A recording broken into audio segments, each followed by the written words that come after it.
The great thing about this is I can go to here.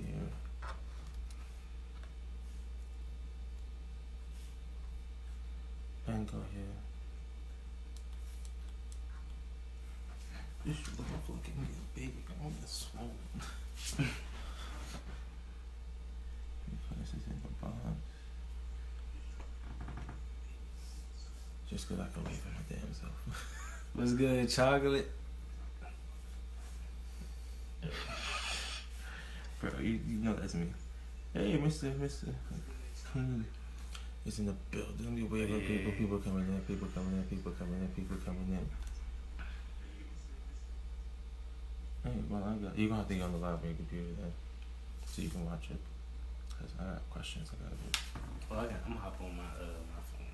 Where you from? Yeah.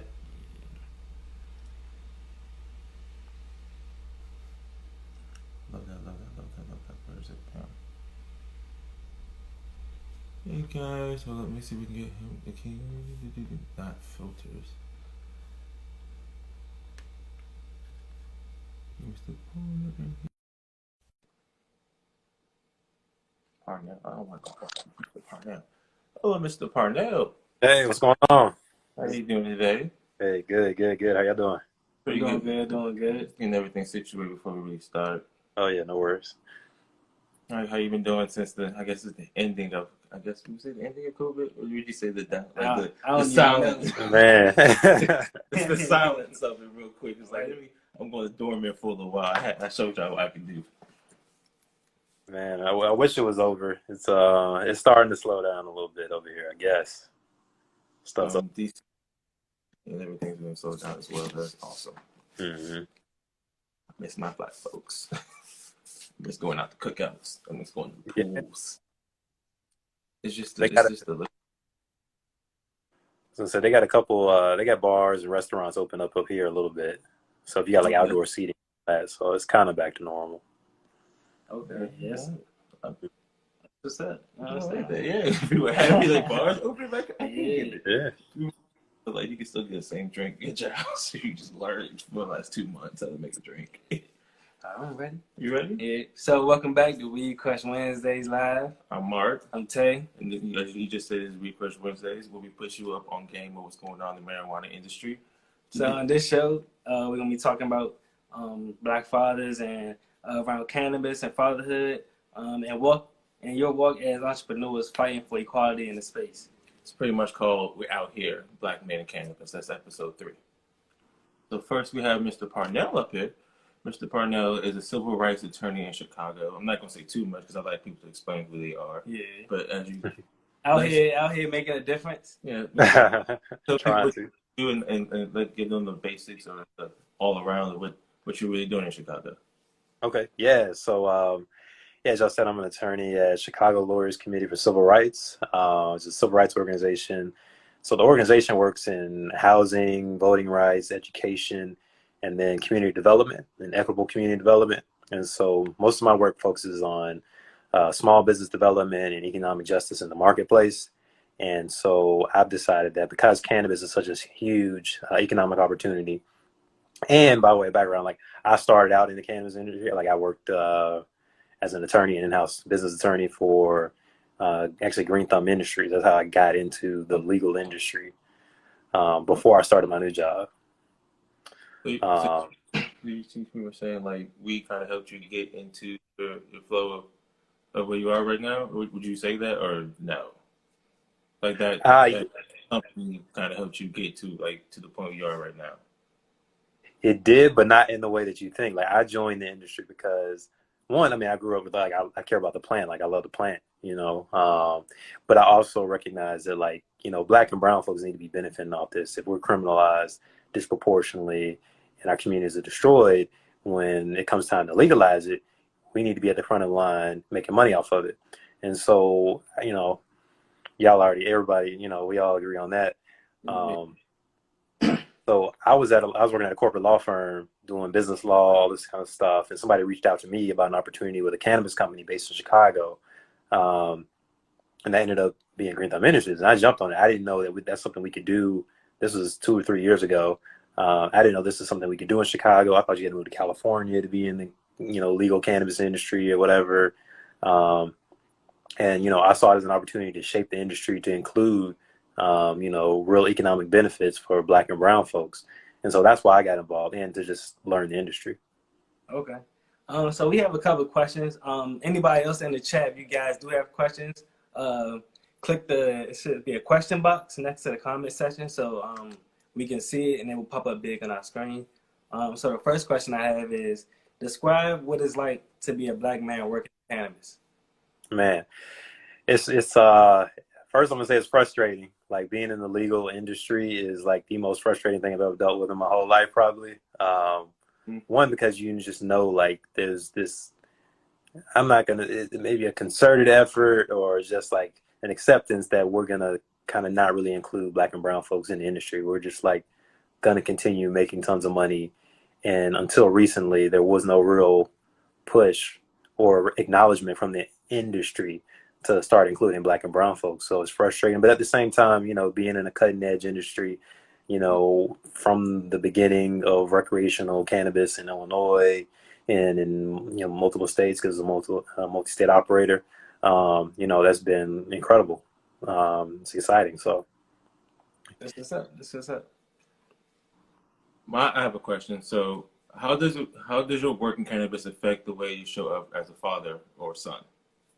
Okay, so I'm not a father yet. Trying to push that off for a few more years if I can. But don't put that on me. But as a son, though, as a Black man, I mean, especially given the current environment, and just the way that police brutality and violence has been exposed recently, and the focus on Black liberation and Black justice, like, it just feels that the stakes are more significant, and then there's also more opportunity than ever to really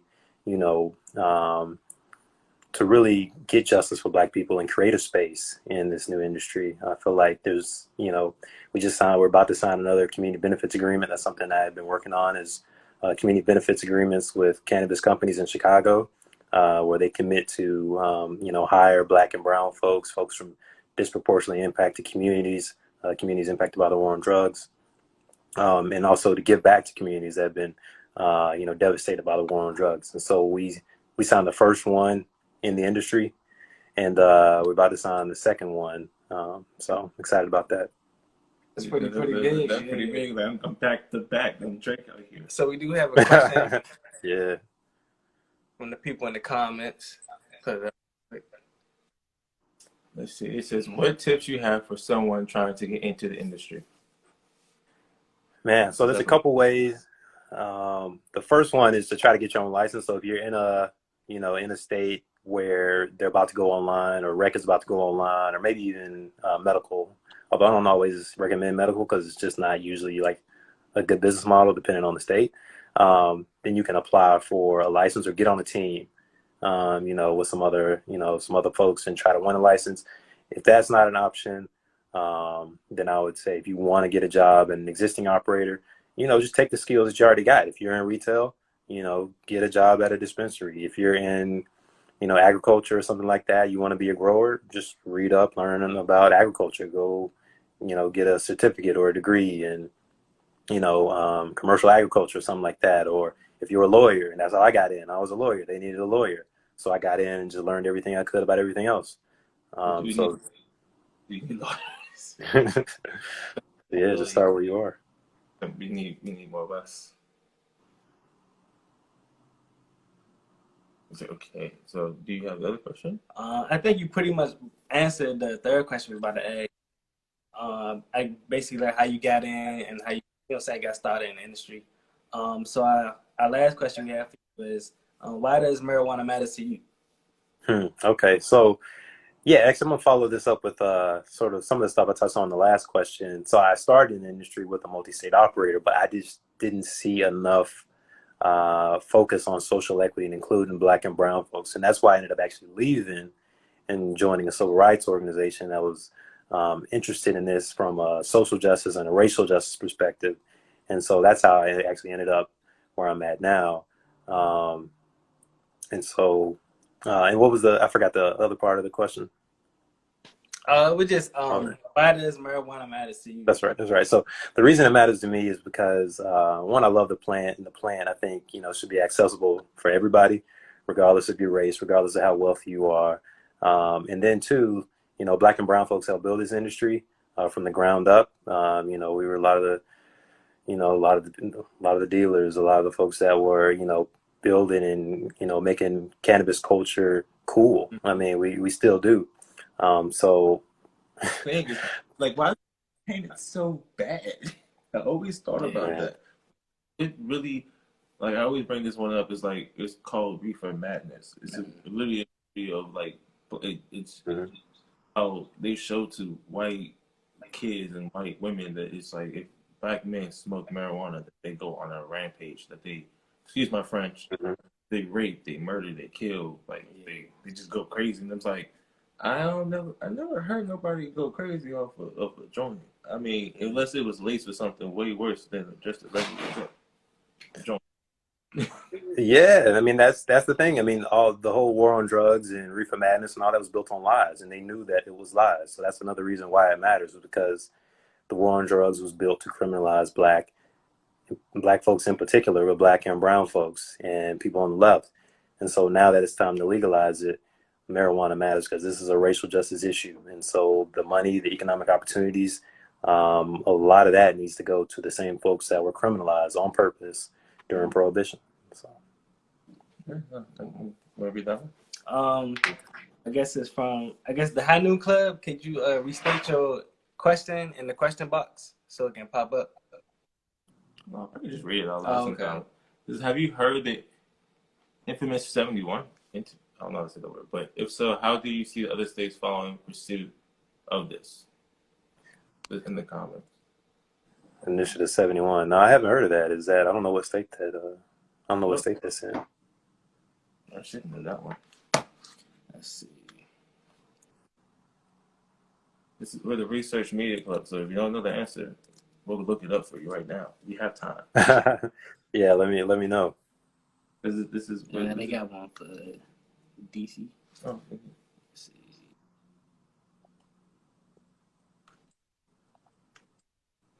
Let's see.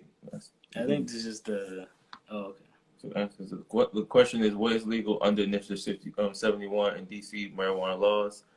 It's illegal for adults 21 years of age or older.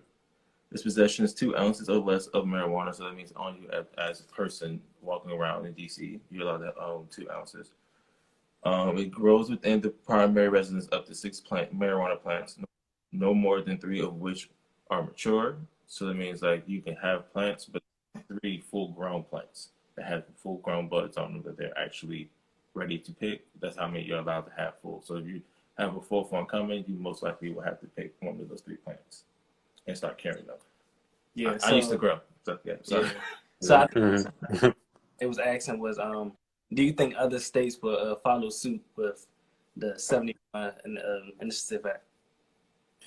Yeah, I know. I mean, I can't necessarily speak to that, but I know that other states will follow Illinois' legalization model. So I think, like, I know I talked to a lot of activists and organizers, industry folks in New York. And so I'm expecting New York's legalization sort of framework to look more or less like Illinois'. Um, that should happen next year. I mean, Okay. I don't know. I mean, they just can't get it together, but hopefully soon. So, I mean, yeah. Yeah. Virginia's trying, like I keep bringing up, Virginia's trying to get their way there as well to get loophole. Hmm. Like he said, for the High Noon Club, there is a loophole for people to get in the city. They do startups because if you can have 2 ounces on you at your person, I don't think when they really did this, unless they were like somebody was in there who was writing this is like I want the ounces instead of like grams. Yeah.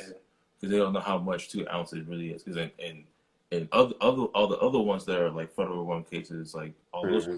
2 ounces is a lot. Yeah. Not that much. 2 ounces not that much for coke or heroin. So it's just a little bit.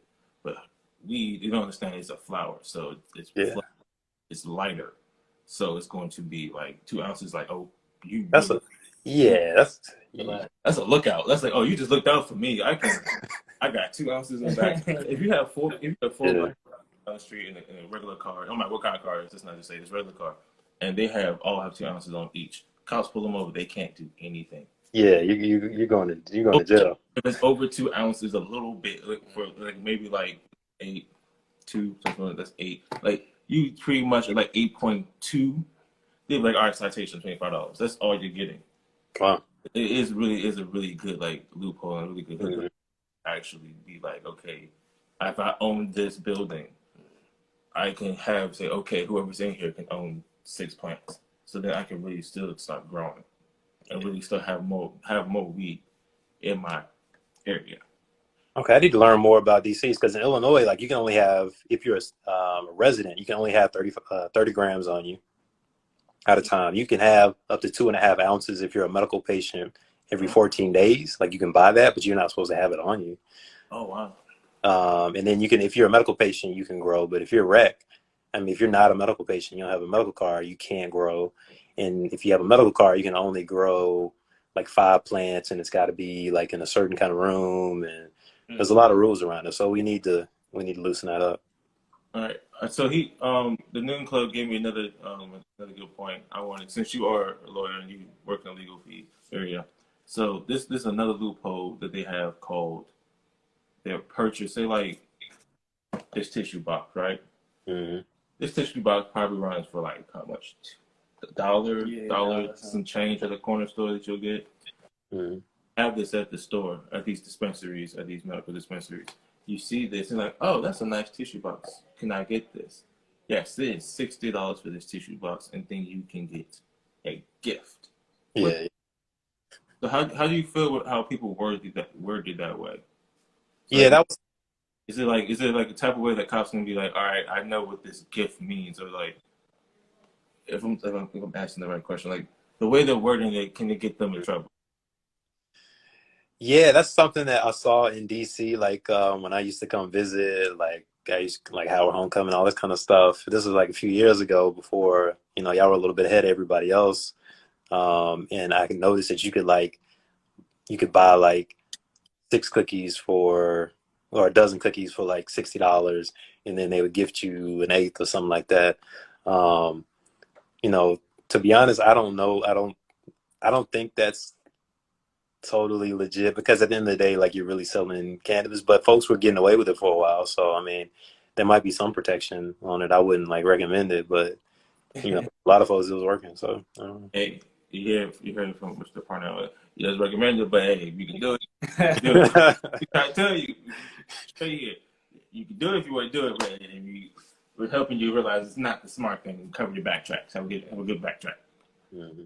But I think that's all the questions we have, and that's all the time we have. Thank you for coming out. My love to the Marijuana Matters family. No, we always appreciate it. We always love having the people and keeping us up on everything. I appreciate y'all having me on. Yes. All right. Peace. All right, so next person up on the battle. Which one? It's supposed to be Mr. What is it? Intermission. Oh, right. It's Mr. William Clark. Mm-hmm. What? I don't know. Oh. It's not letting us add. Okay, hold up. All right, we figured it out. Instagram they be hearing us talk, and they be trying to. Peace. How you doing, brother? Peace. Thank y'all. How you doing, man? What's going on? Good over there? Pretty good, man. Trying to maintain in this hectic world, man. How are y'all doing? Doing good. Everything great. Get over here. That's good. Start it off, just tell the people who you are, like what you do, and the cannabis industry. I know you do a photojournalist. I'm sure people gonna be excited to hear, say your work and what say your background and stuff like that. Okay, so I'm an independent photojournalist. I actually just started just independently, man. Actually reaching out to individuals like y'all, individuals in the market who are doing it on their own, and try to hit some companies as well. But when you're little, sometimes it's hard to get up there. But I started taking photos of people, and I kind of transcend to information and networking. And one thing about me, cannabis has been a part of my life for a long time before like the parents knew, you know what I'm saying? And then when they did find out. So pretty much what happened, man, I had a stint in my life where, you know, just like a lot of people, we go through our valleys. And I kind of found myself homeless. But at the same exact time, I found about a job fair, cannabis, back in Washington, D.C., for Anacostia Organics, actually, on the south side of Anacostia. So I applied, and the things lined up, man, and I became a bud tender. You know, I started off as a bud tender. And pretty much from there, man, in about, 6 months, 8 months, I became assistant general manager. And from that, man, it's just like, where can I go now deeper? Because, you know, just like in any industry, you know, you might become the worker and not have tools and access and information to ownership tools Right. and outlets and opportunity. So I just recently left Anacostia Organics because I've already been doing my cannabis consulting game and my photojournalism, man. So I'm just going deeper and deeper, trying to make an impact just like y'all, man, and the other brothers and sisters that appear on y'all platform. Thank you. That's dope. I forget that we actually do have a part in this. Yeah. I'd be like, I'm just trying to talk to people. Real quick, before we actually, how was it? This is off topic question. Just how was it being a bud tender?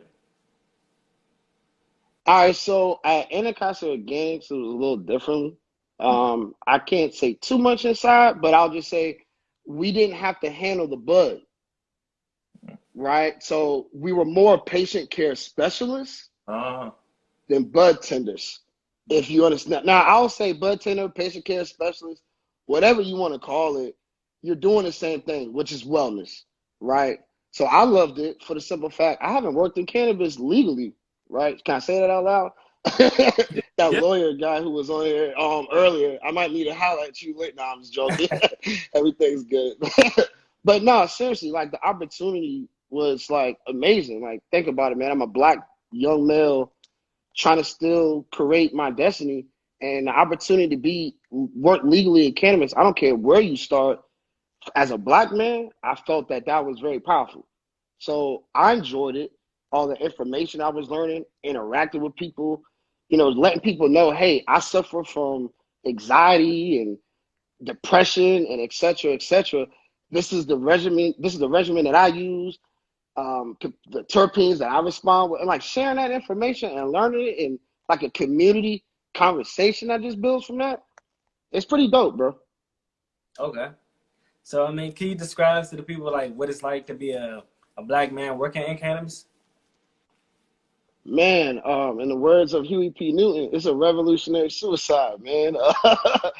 I say that because it's an honorable fight. Like, we all understand what we rep being black in cannabis. Like, I think about when we were first freed as slaves and we couldn't get, like, you know, different licenses to get land just to own a house. Mm-hmm. It's the same game to me right now with cannabis. So, you know, it's an honorable fight, man. It means a lot to me. Just piggyback off that, because like with slavery, like they would say, oh, you can stay in a house and have a little part of land and then work for this amount of months. It's pretty much the same thing they do in cannabis. Like, well, yeah, you know what? You have this little, it's not really popping over there. Not many people, like they know what areas in the city they're not going to benefit really from. They're like, you know what? You buy the boondocks. That's fine. Go over there. No one, and people really think I'm never about to drive 40 minutes for this thing. I'm cool. I'm gonna go to the man who's like 10 minutes down the street who happens to be white. Like, no offense to it, but like sometimes we have to go to our people, and it just seems like they never really put us in the place where our people are. Like, exactly. I think. Oh, my bad. Oh no, you can go. It's always you. You go first. No, go ahead. I just wanted to add on to that though, man. I think that's what attracted me to how I got my opportunity, right? Like, Anacostia Organics is the first, other than Cannabis now that's open, was the first on the South Side. So think about how long in DC all these dispensaries have been open, but yet the majority of us who's still on the South Side, we gotta go a journey just to get our medicine. And then who has a car? Sometimes public transportation is just a lot. No. Like I get that. You're 100% right about that. Yeah, it's like what I was saying. Like it's weird how like our like where predominantly all the black people are. It's dispensaries that happen to be white. So it's like how you like how are you saying that we're doing crazy stuff in our neighborhoods and we're all so wild here, but you build businesses here and you're productive. And like Right. Because they know the value. like and you only people who really have trouble is the people you hire that who have attitudes. That's the furthest it's gonna go. No one's really like bomb your whole area. Like you don't have to worry about that because either way, we yell too loud. The cops are coming and we're going to jail. Like that's how it is, and they know that. Facts. I'm in this area. It might be real rugged, but they're not going to do too much because they already have the heat on. They already know that the cops are going to be looking for anybody in the hoodie, anybody wearing red, anybody over 6 feet. Exactly. All right. So the next question is, how does your work in cannabis affect the way you show up as a father or a son? Oh man. So I would say it reminds me of like what that word legacy means to myself. So I don't have a son yet, but everything about my life is to build legacy for my family, right? The ones that's here and the ones that's not here just yet. So I think it's always like fine tuning me, right? Like this is a fight. Like I jumped out of the dispensary and I'm independent now, still using my channels, my resources to continue to build forward. It just keeps me on my toes, like what I'm working for, you know. And then, you know, my brothers and sisters are part of this, man. You know, we're all a village, man. And you touch on hella points that we all suffer with in this game and of life, I would say, let alone the cannabis game. Yeah. And once again, it's like, I don't know, man. I always tell people it's fun. Cannabis is dope. It's relaxing. But we're here to break these stigmas, man, like completely. Like they want us to be the worker or the hippie smoker guy. And it's like, yo, come on, man. Like it's more to that. And y'all not gonna leave us out this game. We coming to get ours. Yeah. Bucks. That's definitely. I agree with that. 100%. Right. That's you. I forgot what I was about. You were saying something, and you were saying a lot, and I had a comment, but then you start saying more, and I was like, "Ooh, that sounds dope too." But then hey, my bad, man. So what is your message in cannabis? No, my fault. What is your message for other black men in cannabis community, or to those that want to be in a regulated cannabis industry? I would say those who are already in the industry that have leadership roles, be a true leader. Just as much as we could say about the next Caucasian person that we done dealt with in the industry kind of sideways, don't get it twisted. We do that to our own people. And I don't think it's the time or place to do that. So our black brothers and sisters in leadership roles really give us the information on what do we do to get the license? How do we go about the license? When does a license season even open for me to turn in the paperwork? All these information we don't really get in time. And sometimes when you're asking, I feel like it's like a challenge thing, right? Like, well, you're not even here. What you doing asking me all these questions? That needs to stop. So I'm asking my leaders, let's be real leaders, because the ones that aren't there with you yet, they're the leaders that's about to come right behind you. So let's do this as a village, then fight against each other. Well, we know we're already fighting a system that's putting us away and making money. Yeah. Like, let's be honest. So that's for them. You have me remember. But my bad. Go ahead. I remember. It's what we call ourselves. We have to go back to the tribe days, as in calling ourselves a tribe. Why are you giving away for somebody who can benefit the tribe? I need all my hunters at 100%. Exactly. My gatherers know where everything is. Exactly. 2 or 3 leaders, because I can't have one person making a decision because they can be biased. I need at least 3 so it can always be 2 against 1. It never needs to be a split. Either be a split or is it once against the other. Yeah.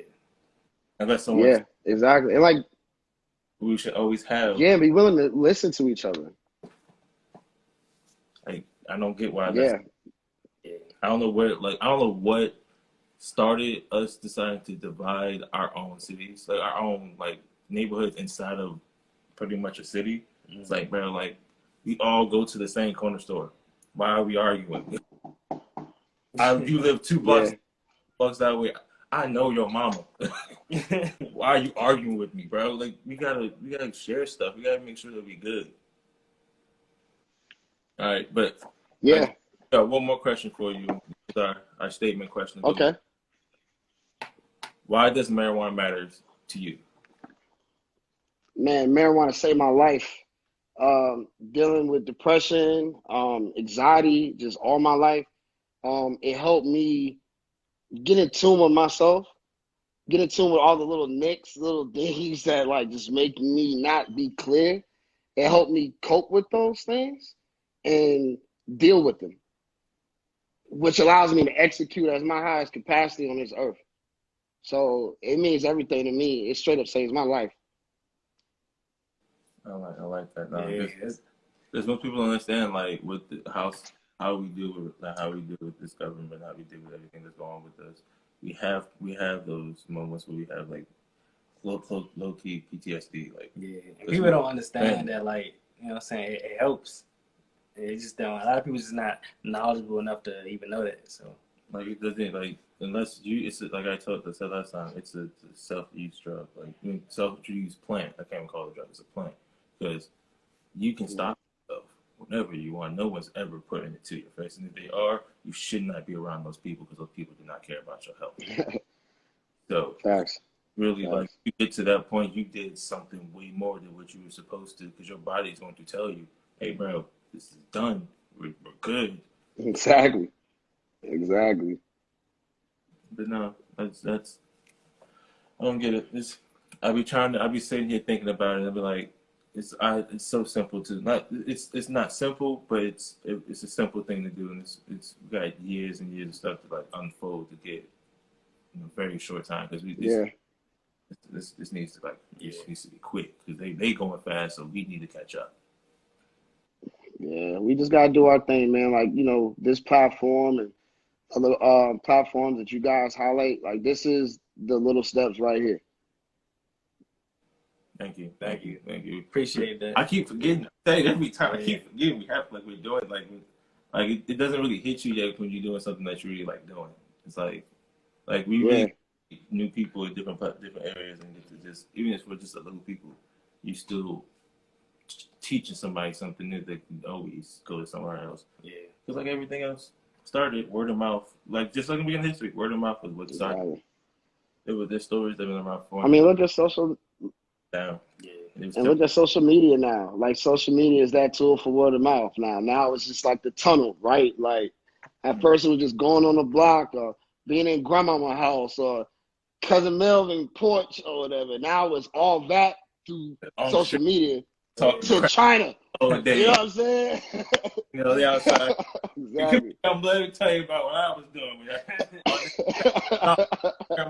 For 6 years, the whole family been through that place. Exactly. And we all know we got like that uncle or that cousin, whatever, that's like, man, I've been smoking longer than you, whatever. And it's like, hey, but look at this new knowledge I got. Like, look at this new knowledge I got for the knowledge you gave me. Like, we still moving forward with this. Like, we need to have this conversation. I like having conversations with people. Like, there's sometimes I've been Ubers, like, they be old heads who just, like, they sometimes just talk to me and then they have conversations. They're like, bro, like, why? Like, not why more people like you, but it's more like, I didn't think the younger generation thought like that. I was like, it's just social media that's showing all the bad side. It's not really showing off like how there's some of those generations like we really we not that low no more, bro. Like we smart, like we know what we're doing and we can do it better. Yeah, we just stop putting that wall there. Like we're kicking it down, we keep building it out. Like fast, they do it so fast. Facts. But I think that's all the questions we have for today. Thanks for showing up. Thank you for being part of our platform. Got anything else to say? Yeah, just thanks for coming up here and letting people know who you are and like what you do. Make sure you guys go follow him as well. And it was good for you talking to us. I like having these conversations. I Hey, really do. man, I appreciate the opportunity, man. Like, what y'all got going on is powerful. Salute, Kings. Thank you, Thank King. Thank you, King. Okay. All right, round 3. How you feeling? you. Good. I'm liking these conversations, bro. These just get lit. It's always good doing what you love doing. Mr. Ricardo, are you in there, my friend? Where are you?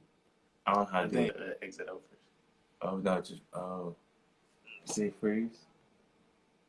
Oh no, technical difficulties. Oh, they're not trying to let us be great. Nah, it's over. Yeah. Oh, on our side, it's not doing good. Like at it.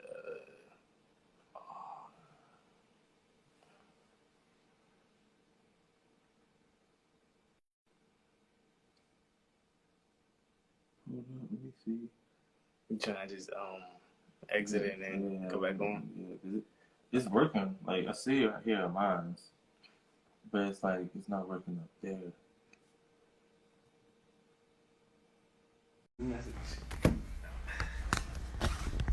In the group message, oh me? Yeah. So sure, turn back up. We're back in. We're back in here. Back in here. Sorry, we have no idea what happened, you guys. Hey, Roller Bouquet's in here. Boutique. Bouquet. Bouquet. I don't know why I always meshes that up. Alright. Hey guys. Sorry for that. And we're back. Yeah, we know we back in here. You know we gotta talk to a couple people. Let's get into this really fast. Next person is Mr. Ricardo.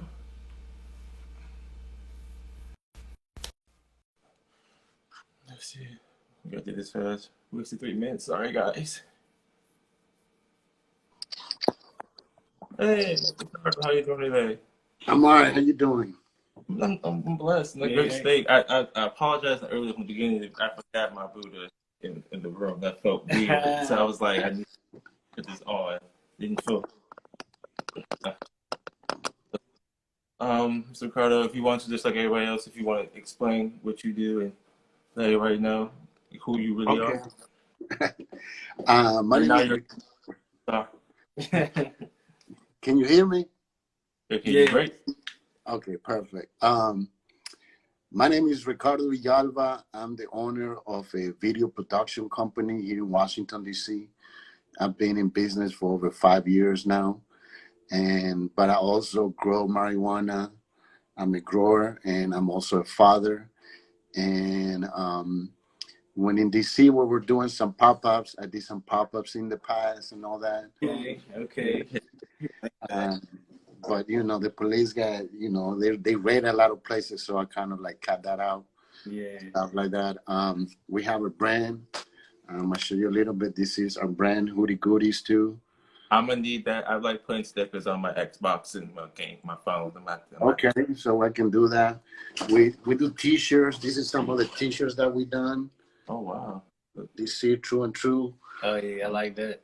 Yeah, we have other ones. Make DC Chocolate City again. I like that one. I like that one. So, yeah, I've been in DC since 1988. I came here when I was 13 years old. It's funny because one of my first jobs was working for Ben & Jerry's ice cream. And the people that introduced me to weed, they were white people.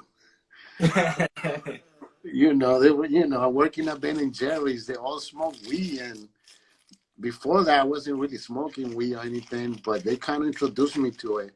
And ever since then, since the early 90s, I've been smoking weed. Cypress Hill came out in 1991. So I used to listen to Cypress Hill and Smoke Up and all that. Okay. So, yeah, and I think it's something that a lot of people don't understand, and especially with the Latino community, there's still a lot, people look at you bad if they know you smoke weed and stuff.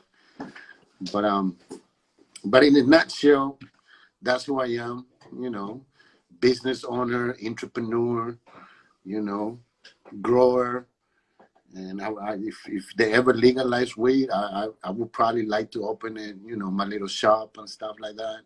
Okay. I have So management qualifications if you need somebody. I've been working retail since I was like this is some of the weed that I grew. This is some of the leaves. Oh, okay, wow, yeah. Wow. Yeah, this is pretty big. No bugs bit on it, nothing. No hard is to get the bugs off those plants. Is it outside or is it inside? We have both. I do Oh, both. I do outdoors and indoors. that's We so do, yeah. So, Yeah, so okay. So I mean, we got a couple of questions for you. Can you sure. describe like being an Hispanic man working in cannabis?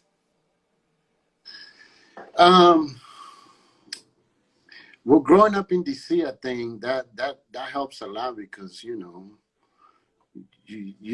don't I come from a poor background too, so I grew up in different parts of the city, and weed was part of the norm. Everybody smoked weed. We grew up smoking weed.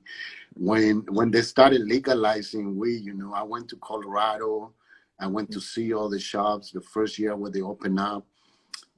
I've been to Washington State to see the shops over there, look at the differences and stuff like that. And I'm still waiting to see what DC is going to do. I don't want to leave DC. I love Washington DC, and I want to stay here. And just it's funny for me because I don't really advertise that I have weed. I don't really let that many people know. The people that know me, they do come from me, and of course they want donations, and we do give donations for a small donation as well. And stuff like that. But it's something that it's kind of like everybody knows, but nobody really talks about it.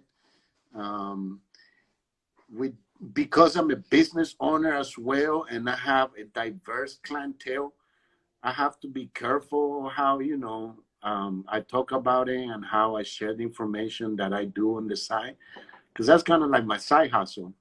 Right. Mm-hmm. So it's and then I still have that fear of getting locked up.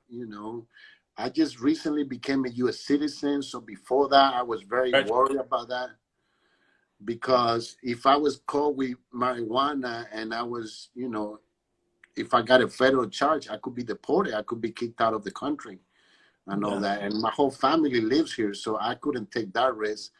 So I've been a citizen. I've been a U.S. citizen for a little bit over a year now. So now I feel more comfortable to share. This is actually like the first time I'm doing something like this, that I'm telling people what my side hustle is and all that.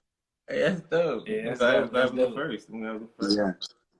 Oh, but before we get to the next question, so you've been to California to see the stores open up, and Washington State and Colorado, like you said. I went to Colorado, Washington State. I haven't been to California. I was actually planning to go and stuff like that, but I went to Colorado when they first opened up. Okay, yeah, so what's the difference that what they're doing over there than what we're doing over here? But it seems like a big disconnect. I'm trying to figure out why.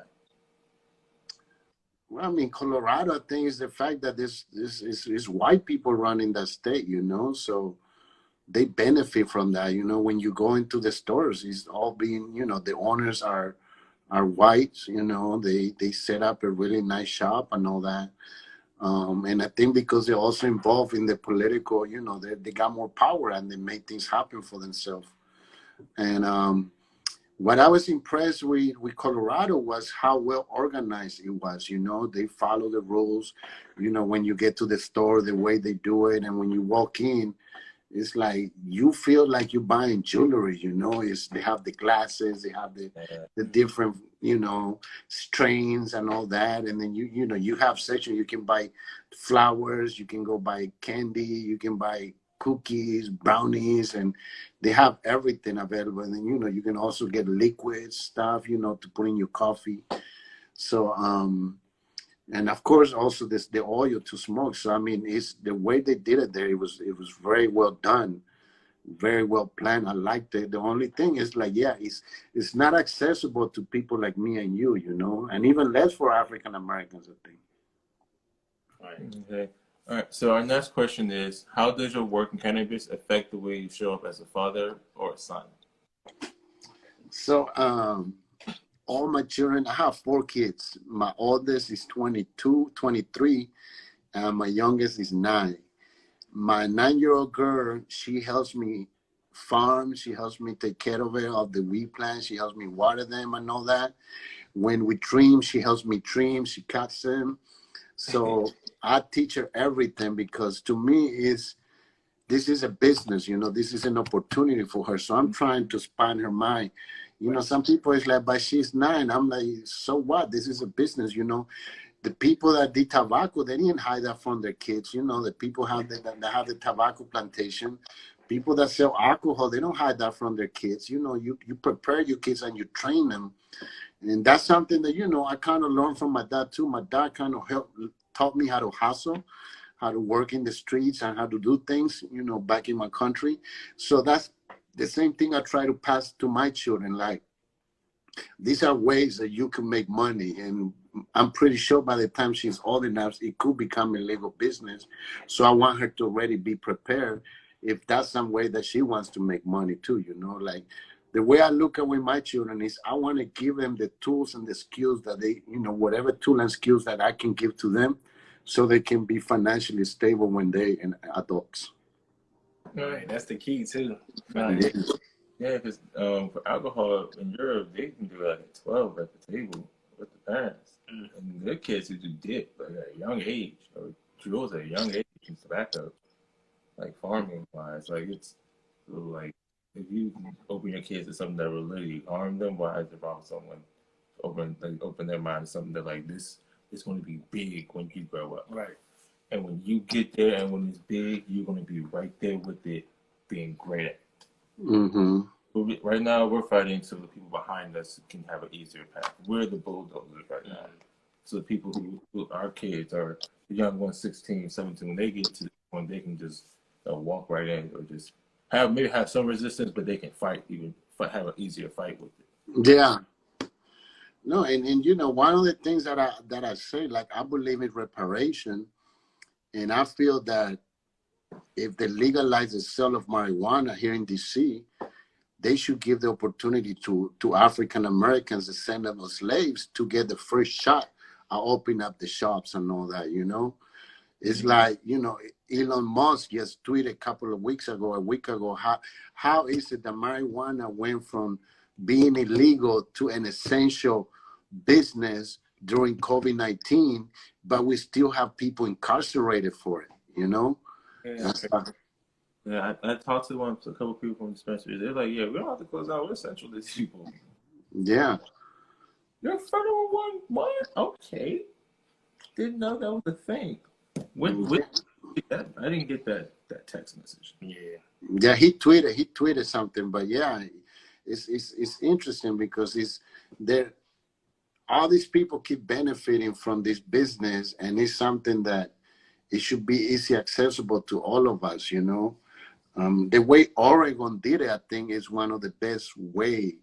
They just open up the market to anybody to open a shop in Oregon, and pretty much you have people competing, but now they're competing on producing high quality products. They're competing for customer service. It's kind of like if you want to open up a coffee shop, anybody can open up a coffee shop nowadays. Why can, if they legalize weed, why can't they do the same thing? Make it accessible so anybody can open up the little shop and all that. And you can do it the way you want it. You can provide the experiences you want to your clientele. And that could make you, be more successful than others and stuff. So I don't know. That's my opinion in that regards. So, what is your message to other Hispanic men in the cannabis community that want to get in the regulated cannabis industry? I understand that they need to provide some basic rules and all that, but I don't really believe in that much regulation. I feel that it should be free because, it should be open up to the market. It's kind of like just like opening a coffee shop. you know. And when I talk to other Latinos, I really try to show them that this is something that is not only used for recreational. Like, I've been married 3 times, and in my last marriage, I've been with the same woman for 12 years. And I tell you, man, when she starts screaming and when she starts getting upset, I just roll like a blunt, I smoke it, and I don't sweat it no more. Like, I don't get stressed about her screaming or telling me something. She's like, you gotta clean up the house. So I smoke a blunt, and then before I know it, I clean up the whole house. You know, so there's so many ways marijuana can make your life easier and better if you know how to use it. You know, anything that you abuse also can has its consequence. But you know, Latino men like to drink. You know, Latino men like to drink, and that I think is more damaging than marijuana. You know, alcohol can really mess up your body. Marijuana doesn't mess up your body. It's not an addictive. You know, you think you're addicted, but it's not addictive. You don't go through withdrawals if you decide to smoke weed, you know. But alcohol, once you become addicted to alcohol, it can really harm you if you stop drinking, you know. So when I talk to other people, I know that I just try to educate them that it's not, it's is what the white people have been telling you. You know, when you look at why they made marijuana illegal, one of the biggest argument was because marijuana made white women sleep with black men. Mm. You know, and you know, that was one of the arguments in Congress. And that's why they made it, oh, we can't have white women sleeping with black men and all that. And the United States made marijuana illegal all over the world, you know. And everybody have this bad image of like, if you smoke weed, you're a loser. You know, you live in the streets. You're a criminal. When that's not true. I'm a father. I'm a responsible dad. You know, I'm a business owner. I'm an entrepreneur. I provide jobs to people. You know, I pay my taxes and all that. And every now and then I smoke my weed. Well, every day I smoke, but I don't harm nobody. You know. I'm actually much nicer because I smoke weed every day, you know. I don't sweat the big stuff, you know. People, if I'm driving and people cut me off, it's okay. Go ahead. You're in a hurry. I'm not going to get upset about you cutting me off, you know. So I don't know. I feel like for some people, for me especially, is good. I tell people that all the time. Like, once you try, you're going to like it, and it's actually going to make your life much better. Okay, we got one more question. Why does marijuana matter to you? It matters for many reasons. First of all, it's a plant. And I'm a Christian. I believe in God. And I don't think what God made is bad for you. You know, so that's the one thing. The other thing is the reasons why marijuana became illegal, which is goes back to, you know, getting a community, oppressing certain communities and all that and stuff like that.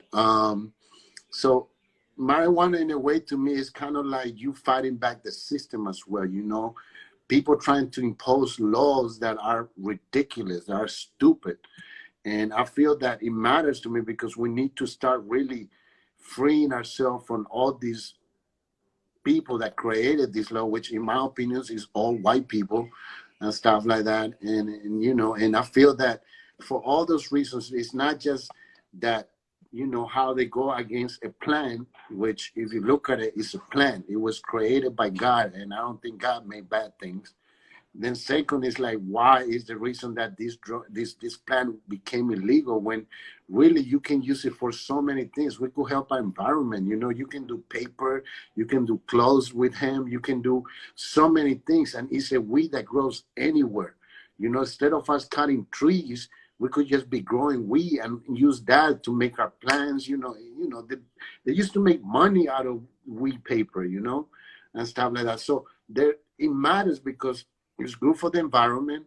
It matters because it could provide opportunity, jobs opportunity. A lot of people can get jobs if it becomes legal. I know that. And it matters because I like it. I like that. I like it. That's like, Yeah. Thank you, Mr. Ricardo, for joining us. That was actually very great. Like I said, I fact checked come from the word. He literally just spit everything I've been saying from the beginning of videos. Yeah.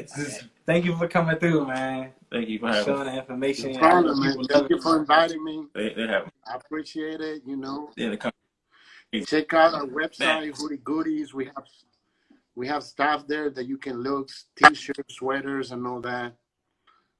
You know. Yep. Nope. Okay. All right. All right. All right. See you. Thank you. It froze for a second for him. Now it's black on my side.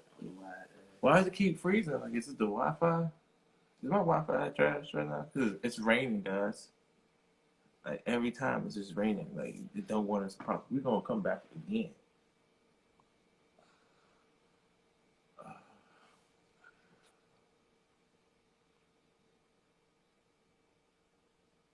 I apologize, guys. I don't know if it's the Wi-Fi. It's because everybody's on the Wi-Fi. It's like 5 different things use the Wi-Fi. So, All right, we're just gonna end it. we'll end it, see if we can. Let me see.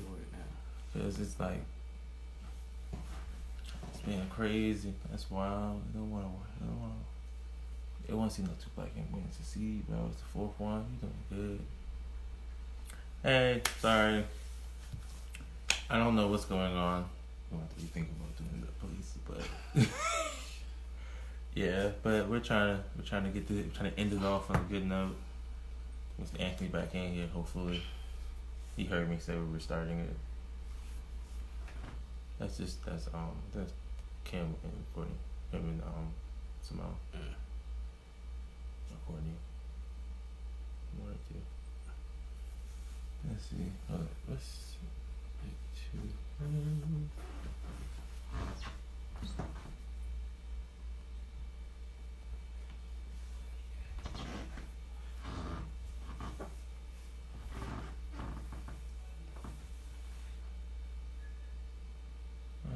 don't see him.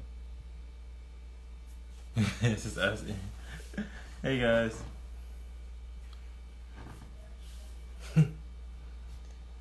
It's okay.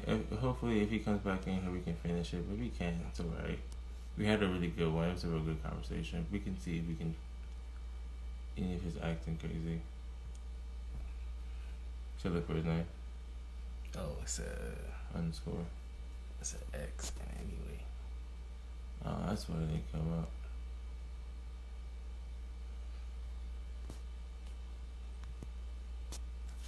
There it is, right there. Hey guys, we're waiting. Well, since I don't know where Anthony is, you guys want to ask us any questions that you want to have? How about the Cubs? Listen, the Cubs, bro. The Cubs need another World Series, bro, before they say anything about their good. Because they won 100 years and won one. Now they ain't doing so hot no more. They need to bring them back. Oh, here we go. How about the Cubs, guys? It's okay. It's okay. We're trying. We're trying to. Oh, I did it again. Well, it's good. Is it now? I'm starting to think it's my internet or something, man. What is going on right now, man? This is boo boo la school.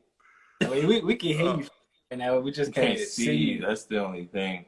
Okay, all right. I can hear y'all too now. That's pretty cool. I'll take that. All right. So what's up, fellas? Talk to me, man. How's it going over there? It's going good. It's going good. So funny thing is that is on the regular live, I can see you perfectly fine, but on my live, it is all wrong. But since people can see you on the regular one and you can hear us pretty good, we're just gonna roll with it. All right, man. Let's make it work. Let's do this. Everybody need knowledge on how to get it. Yeah, especially. Blind man can speak real good wisdom. All right, yeah. So can you just say to everybody what you do and saying how your work in cannabis benefit other people? Yeah. Oh, good. Good. Oh, they go back out. Come back in.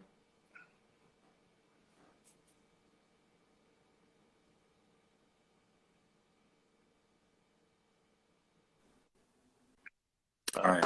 So, can y'all hear me now? Yeah, Yes. yeah, we good now. We good. We good. Cool. Cool. So right to it before anything happens. The work that I've done in the cannabis space is directly discussing the needs of the American community when it comes to Black representation in cannabis. And it's really quite simple. When it comes to companies, and I don't mean some companies, I don't mean most companies, I mean all companies. Every single company that's in the industry right now making a single dollar off of cannabis. There needs to be representation to the exact same level that there's representation when it comes to the war on drugs. What I'm saying by that is simple. To the amount that our communities were devastated by the war on drugs, that's the same amount of equity that we need to own in cannabis as not just a single business, but as an industry. Okay, so let's say 73% of our community was ravaged by the war on drugs. 73% of cannabis in our community needs to be owned by Black and brown people. Did that come through on the lines? That came perfect. That came through perfect. I agree with that. So since you're on the West Coast, I asked Victor this beforehand. What is different over there than it is over here? This is a question since you both since you've been to the West Coast and since you now live you actually live in the West Coast, like since you see every day you live it, how the stores are, how like the legal stuff is. What can other states do to really follow that better, so they don't have to go through the same like loops that you guys did, the same hurdles that California had to go through? I would say that if you're a state that hasn't already solidified your laws yet, then you need to protect small operations. You need to move away from the need to be vertically integrated because there is a large cost that is associated with vertical integration within the cannabis industry or with any industry for that matter. So any legislation that pushes towards the necessity for there to be vertical integration, for there to be licensing, is one that pushes the industry economically out of a lot of people's hands. Another thing is regulations, the regulating bodies, all right, especially when it comes to farming. Okay. Now, when we're talking about farming, we're talking about now your own ability to farm on your own land if anybody else is ever going to smoke your bud. So saying now that you can't have your bud planted in dirt, but rather have to have a separation between the earth and the soil that your bud is feeding from, that's an issue for me. You know what I mean? I want my bud to be tapped in. And really most of us, if we have soil good enough to do that, should want to. So again, focusing on both the regulatory side when it comes to individual operations, making sure that's not too unrealistic, let's say. And then on the other side, making sure that you're pushing actively for Black ownership and unapologetically. Like, this isn't a request anymore. This is a necessity. If this isn't already written into legislation, scratch that. Let's get back to the drawing boards. We got work to do. I need that the first line. If anything, the top three. So I had a question. So I know it's legal over there on the West Coast. So has the African American community benefited from any of the legalization over there?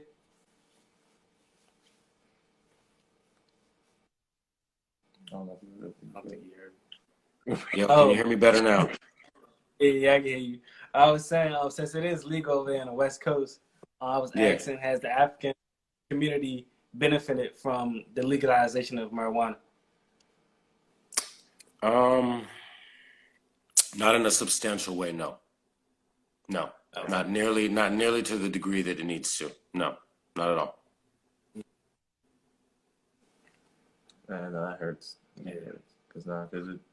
Well, Yeah, so a brief history. What happened was this: before it was fully regulated, there were a lot of like delivery services and medical marijuana shops, right? But as these dispensaries started coming fully online, they started putting just as much money behind the eradication of medical shops as they did money behind marketing. You understand that? So when these legal shops came on board, they really were making it a point to target smaller operations that had been operating for years under different regulations and in doing so, really squeezed out a lot of the people of color that were in the business. Wow. Yeah. All right. My question is, how does your work in cannabis affect the way you show up as a father or a son? Um, the way I showed up as a father, as a son, as a grandson, that's part of the reason why I'm in cannabis. So, for my grandmother who suffered from Alzheimer's, dementia, actually not specifically Alzheimer's, but dementia. Knowing that THC could have helped avoid the amyloid plaque buildup in her brain that could have slowed down the process of her brain deteriorating under dementia, and knowing that me being able to articulate that properly to my family could have been the difference of her having a little bit more of a healthy life with us. That's major. You know what I'm saying? That's something that sticks with you. To have my daughter who suffers from fibromyalgia and know that in some states, if I am to give her some type of FSO oil that is low in THC, higher in CBD,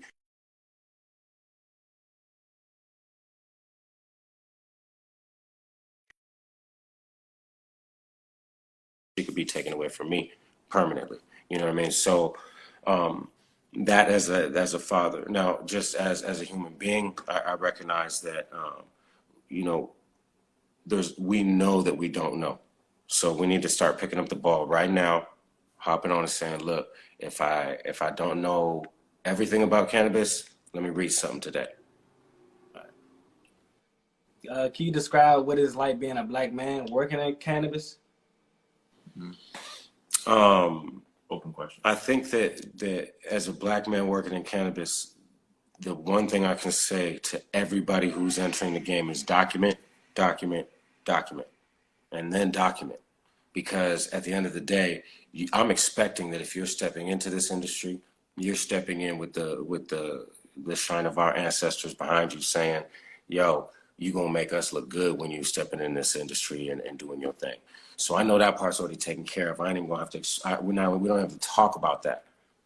When it comes to the response to that shine, the response to that beauty that you're gonna provide when you step in the scene and you do your thing, that's what you gotta document. For better or for worse, because you're gonna have to know very, very quickly who within the industry is an ally. You gotta align yourself with them, but you gotta identify them correctly first. You gotta know who your allies are, know who you can rely on, and know who to stay away from.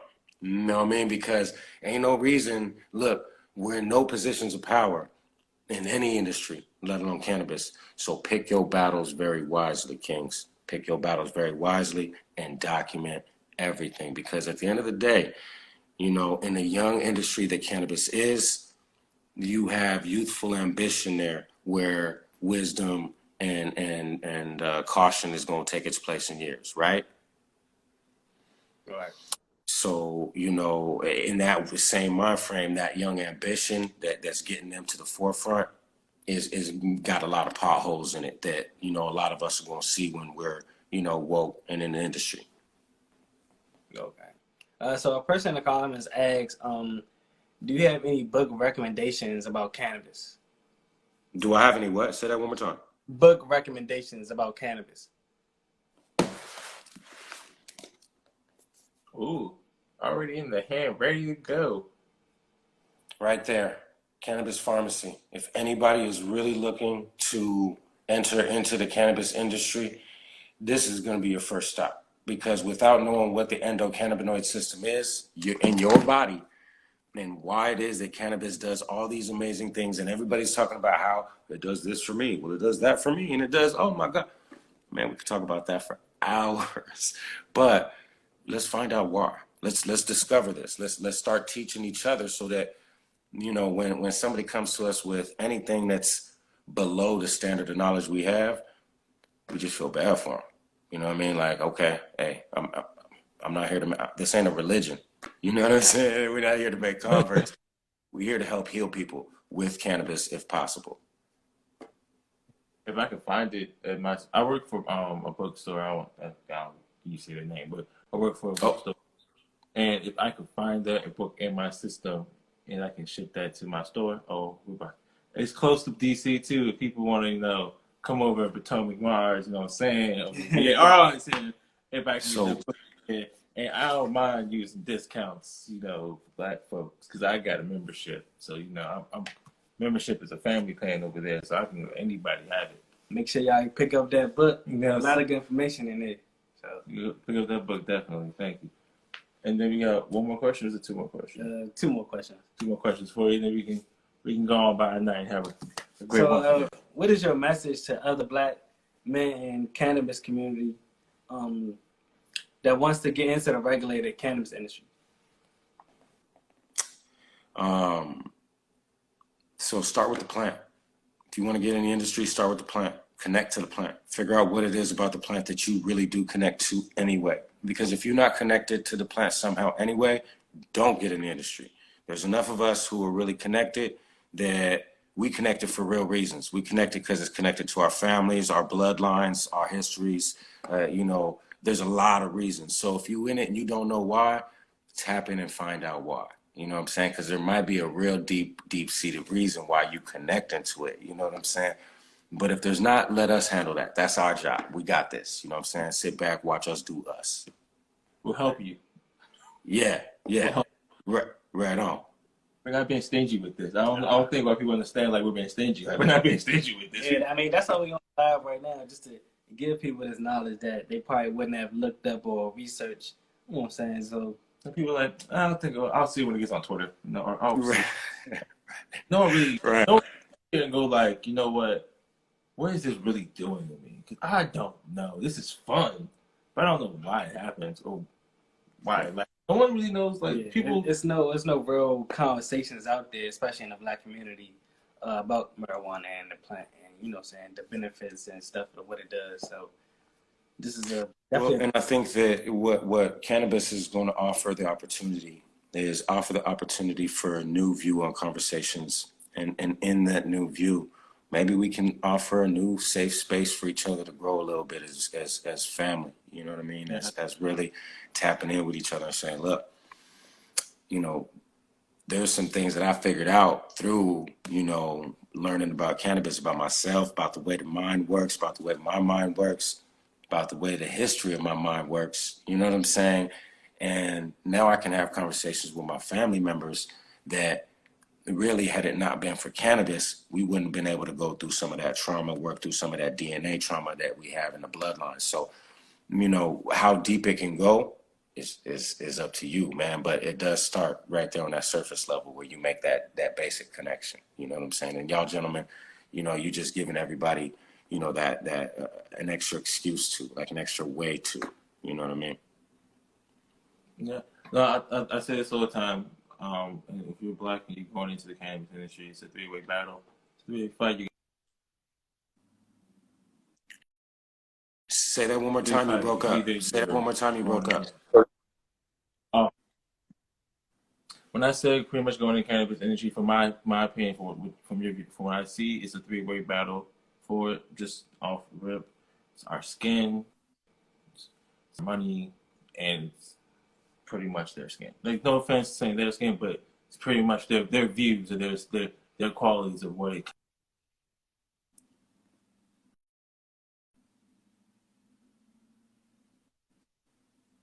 Automatically, it's like they already on alert. Like, okay, there's a Black man in here. Why? Like some people already in that mode. It's like, well, I can't be here. This is what I do. I worked this hard, probably harder than you to get in this room. So like I don't see, like, you fight in the beginning for your skin, you fight in the middle for the business and everything. Then you get there, then you gotta fight them with their opinions and their views of you and shoot in this room. So it's always like let people know, like, you don't think when you're in this that you should be relaxed. Right, and that's exactly why you need something deep to tie into, because when they come at you and they're going, it's going to be the usual tactics. You know what I'm saying? The same things that you see everywhere, the same racism you see everywhere, you're going to see in cannabis. And so, yeah, it's a marathon. You know, we definitely got to show up, and we definitely got to just keep looking sexy through all that hatred, because what else we gonna do, man? Look how sexy we look through all this hatred, bro. Like, I mean, come on, man. They keep throwing it at us, and we're gonna keep laughing at it. Like, yo, we gonna grab that, we gonna nibble on it, it's gonna taste nasty, we gonna say that ain't for us, and then we're gonna build something better, because that's how we do. Oh, that was it? That's all you gotta do? All right. I thought it works. Again, all right, try this. No, hey, so to be honest, man, I get distracted. I'm I'm looking at every time y'all start loading, like there's something wrong with your side. I start getting worried, like, oh man, am I about to get cut off again? What's happening over here, man? No, same thing over here. It's like, oh, it's freezing up. Is he gonna mess up? But we got one more question, then we can get you out of here. We can deal with this Walmart. Wow. You kind of already point at it, kind of bite at it a little bit, but why does marijuana matter to you? This is Marijuana has a great healing component. And so tapping into that healing component, I feel that it is one of the things that's going to help free my people. And when I say free my people, I mean free all of us, because whether you are white and trapped by your own racism, or you're white trapped by the guilt that you feel now, recognizing how strong this racism actually is towards us, or if you're anybody else who suffered through racism, it's a marathon. We all on our Nipsey hustle. We all in this together, and we gonna make it look good, y'all. So let's go. yeah. Like I said, another guy. Like, I'm gonna keep stressing this. I really want it to be a tribe. Like we are the same people. We're all doing the same thing. We're all looking to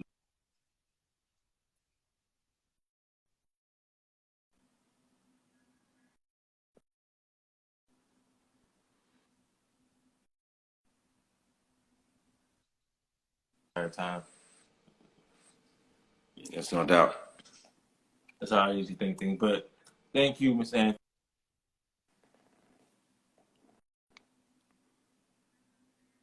It's great talking to another king on the West Coast. You stay safe in the COVID and everything else that's going on in this world. Yes, sir. Yes, sir. I appreciate your time, gentlemen. Anything y'all need from me, y'all let me know. Anytime y'all coming out here to the West Coast, tap in with your boy. I got some spots for y'all to stay. You know what I mean? Come on, man. Quit playing with your boy. Come on. Come on. I already talking about going over there for his birthday. So it's already there. You know what I mean? I'll bring all that. I'll bring some shirts and hoodies. Yeah, some merchandise. Hey, man, how you want to. Hey, it don't even matter, man. We got the Ross, got the Marshalls. So no matter what, even the budget looking like, bro, we got you, man. $5.99 to $29.99, whatever kind of shirt you need, bro. We got you. That's one thing about East Coast, bro. We love budgeting. Yeah, we love budgeting. But all right, thank you. You got any last words? Just thank you for coming out and sharing your knowledge with the people and us as well. It's great to hear you, and I'm saying we'll see you. I'll speak to you soon. Peace, brother. But I guess that concludes everything, everybody. We love you guys for joining and hanging with us as usual on Week Crush Wednesdays. Make sure you comment. Subscribe to our YouTube channel as well. We have that. We have the videos put up on there that you missed, like previous episodes as well. So check out our YouTube. Check out our website as well. And donate to the website. Twitter too. Oh yeah, we have a Twitter. We have a Twitter now. We just recently. I don't know the name of the Twitter because I'm not on Twitter. There's one called Marijuana Matters on Facebook as well. He's about to go through the Twitter, but we're trying to go on all our platforms to give people this information because we're really trying to spread the message. Spread the message, let you guys know it's small now, but I really believe that it can just be podiums, the stadium where we're just talking about smoking. So it's be great. Yeah, so the Twitter is M2_org. M2_org at the Twitter. So make sure you check us out over there as well, and we'll see you next Wednesday, next time. Good Wednesday.